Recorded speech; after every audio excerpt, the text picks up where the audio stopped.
Okay, ladies and gentlemen, this is the second half, part 2 of my UFC 132 predictions. Um, gonna talk about the last three matchups here on the card. Decided to save the best three for last. So let's get right into it. Ryan Bader, Tito Ortiz. Tito Ortiz needs to win this fight by all means. I mean, there's no excuses, no turning back.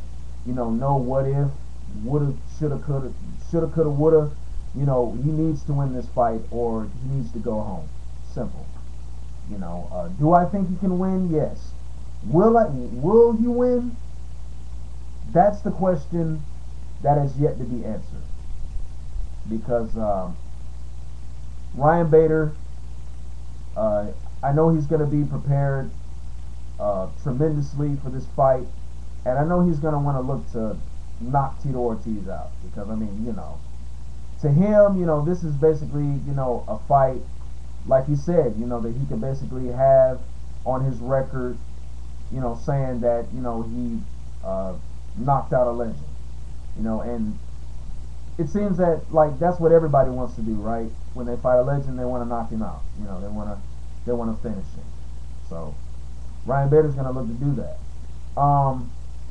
As far as the fight itself goes, I think what Tito Ortiz needs to do is he needs to do a little bit of everything. He needs to strike a little, and he needs to wrestle a little. And if he could pull out a submission, well, that would be darn good too. I mean, we've seen a glimpse of it with the Machida fight. Damn near choked him out with a triangle. So a submission from Tito Ortiz is not far-fetched. It can happen. But I think what Tito needs to do in this fight is he needs to take Ryan Bader down. And I know a lot of people that are going to see this video and they're going to say, why would he take Ryan Bader down? Why would he not stand up? Well, Tito Ortiz isn't that good of a striker. I mean, he'll hold his own, he won't back down. But I mean, if Tito Ortiz really wants to win this fight, he's going to need to take Ryan Bader down. I mean, even though Ryan Bader we know is the better wrestler, Tito Ortiz needs to be a better wrestler than Ryan Bader on this night if he wants to stay around in the UFC and go after the light heavyweight title once again.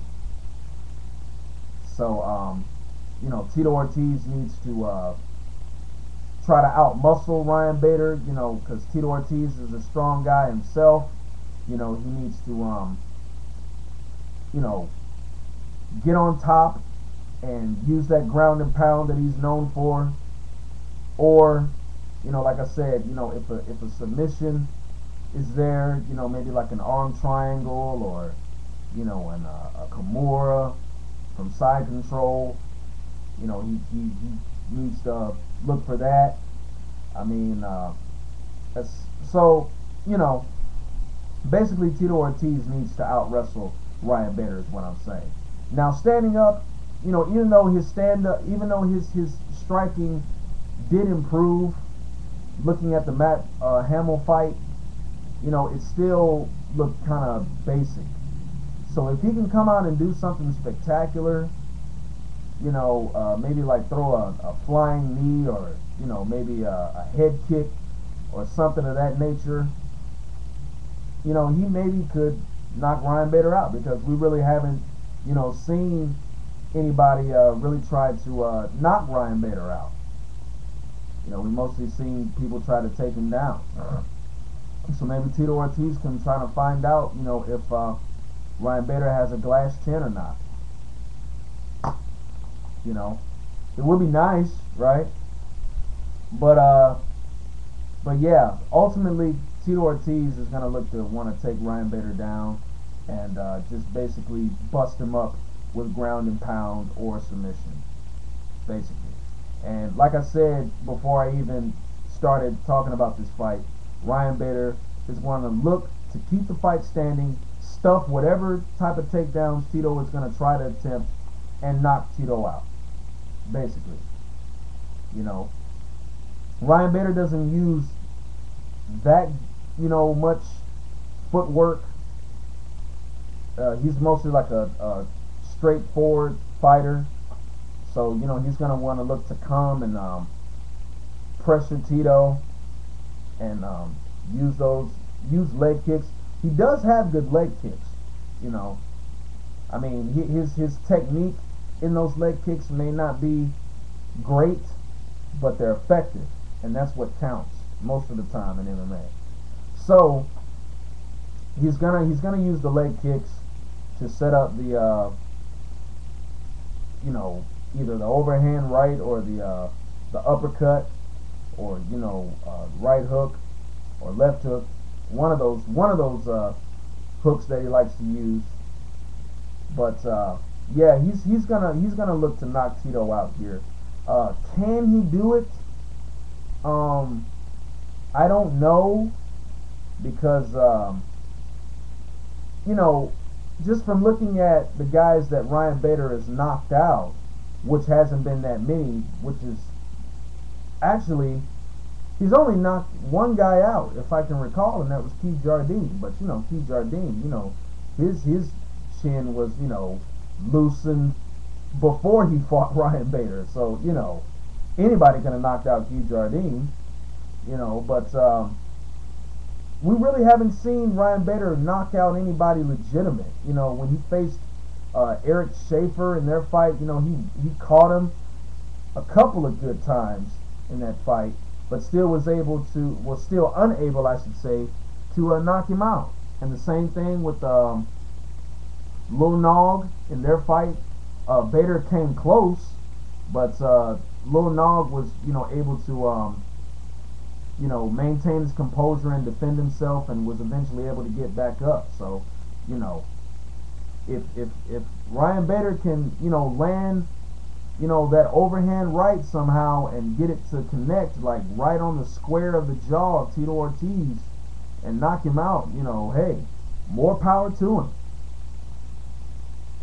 But yeah, what I think is going to end up happening, though, really, while I'm saying all this, it's going to actually be a wrestling match, pretty much. Ryan Bader's going to look to take Tito down, and the first takedown, probably he'll look to just ground and pound Tito with all of his might and try to end the fight in the first round, and maybe punch himself out a little bit, because that's actually what he did in the Lil Nog fight, when he took Lil Nog down for the first time in that fight. He got on top and just started throwing with force those punches, and he kind of punched himself out, and that kind of let Rogerio back into the fight. I mean, eventually Bader won, but he still kind of punched himself out. So it'll be interesting to see what he does with Tito the first time he takes him down. I mean, of course he's going to want to look to ground and pound him, but is he going to punch himself out? Is he going to look to get into side control and look for a submission? I mean, you never know. But Ryan Bader's main objective in this fight is to finish Tito Ortiz. So what I see happening, what I see happening in the fight is I just basically see Ryan Bader taking Tito Ortiz down and just controlling him, beating him up with punches and elbows, and basically tiring Tito out, and just basically taking him down, probably like with 30-some seconds left in the fight, and just winning a decision, unanimous.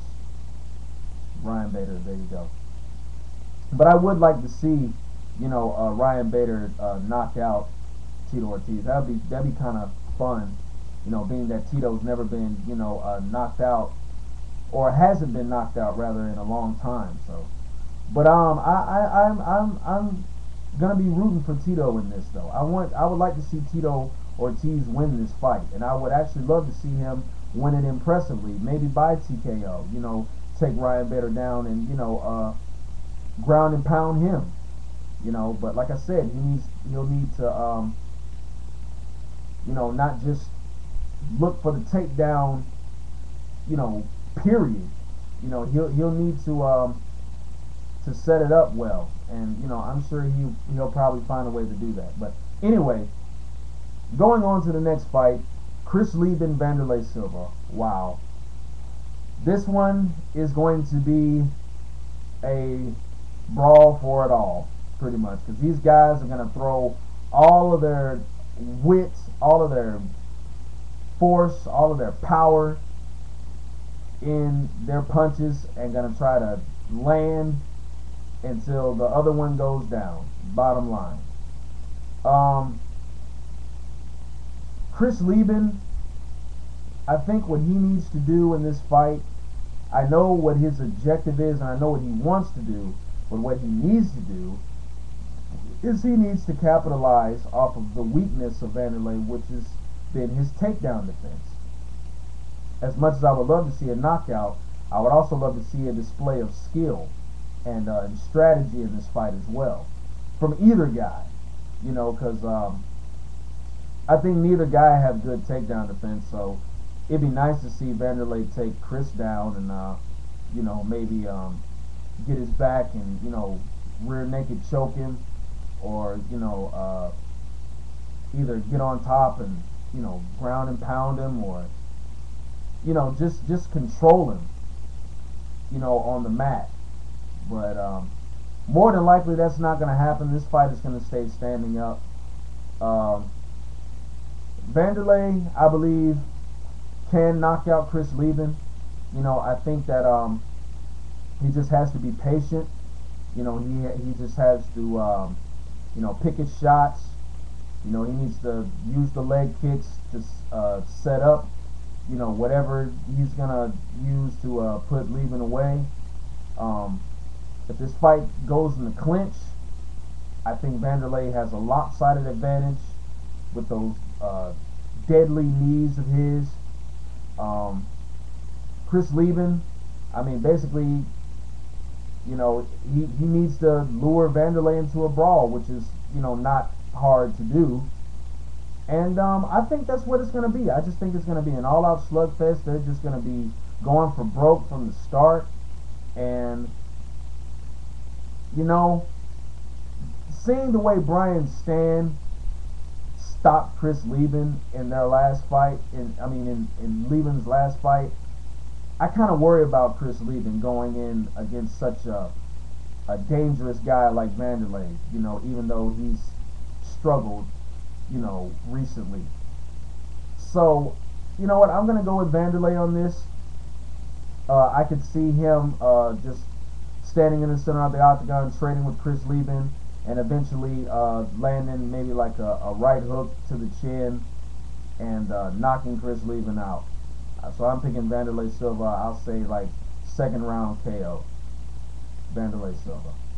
But I know I'm probably going to end up being wrong about that either. You know, I'm going to probably end up being wrong about that fight anyway, because Chris Lieben is probably, you know, going to end up catching Wanderlei, you know, with a left hook, because he's so hard to stop Chris Lieben. He's got such a hard chin, you know.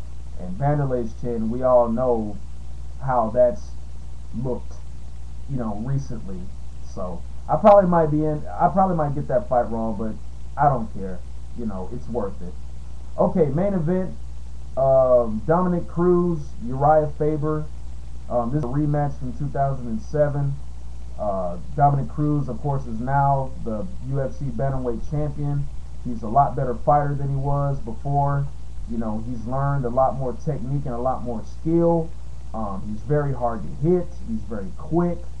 I think that, you know what? I'm going to have to do this on another video. Just stay tuned. Stay tuned.